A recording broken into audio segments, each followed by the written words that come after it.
व आयराज यांच्यामार्फत आयोजित ही विज्ञान आणि गणित कार्यशाळा आणि या कार्यशाळेसाठी आपल्या कार्यक्रमाला आवर्जून उपस्थित असलेल्या माननीय विसाळ मॅडम आणि सर्वच अधिव्याख्याता तसेच आमचे प्रशिक्षण देणारे 3 दिवसाचे रिसोर्स पर्सन आणि उपस्थित सर्व प्रशिक्षणार्थी, खरंच ज्या वेळेस डाएटनं यापूर्वीही आपल्याला स्टेमच्या कार्यशाळेमार्फत गणित आणि विज्ञानाच्या हँड्स ऑन ऍक्टिव्हिटीजही प्रशिक्षण दिलं होतं आणि मग यात काय वेगळं आहे हे क्युरिओसिटीसाठी कदाचित आम्ही लिंक भरली आणि त्या लिंकमुळे पुन्हा इथं पोहोचलो.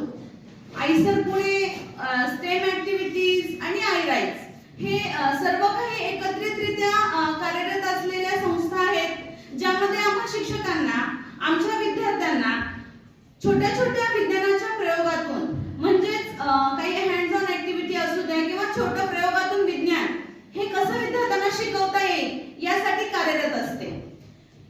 विद्यार्थ्यांना त्यांच्या आयुष्यामध्ये आपण कितीही कंटेंट शिकवला तर आजही आपण आपलं शालेय जीवन आठवलं तर त्या काळात केलेले छोटेसे प्रयोग आपल्याला रिमेंबर होतात, ते आठवतात, ते दृढीकरण झालेलं असतं. मग विद्यार्थ्यांना तेच शिक्षण आपण जर प्रयोगातून दिलं तर नक्कीच भविष्यामध्ये सर जसं म्हणले की इन्स्पायर असू द्या किंवा विकसित भारत मधील बिल्डथॉन मध्ये आपले विद्यार्थी जातील आणि त्याला कॉन्कर करतील.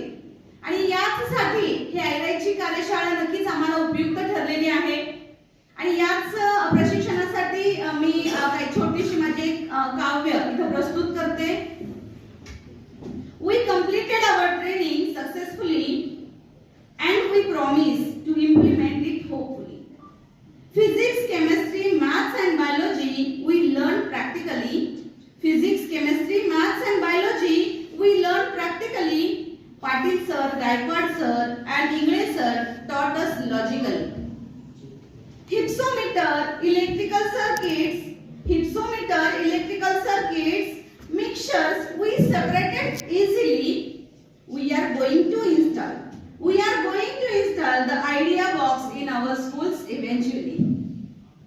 Some inventions may happen accidentally, but we are going to incite it purposefully. By iRise activity, our students can face the future brightly. Thank you. कार्यशाळा आमच्यासाठी खूपच उपयुक्त ठरणार आहे आणि नक्कीच आमच्या विद्यार्थ्यांना याचा फायदा होणार आहे. थँक्यू डाएट धाराशिव आणि आमचे सर्व रिसोर्स पर्सन. थँक्यू.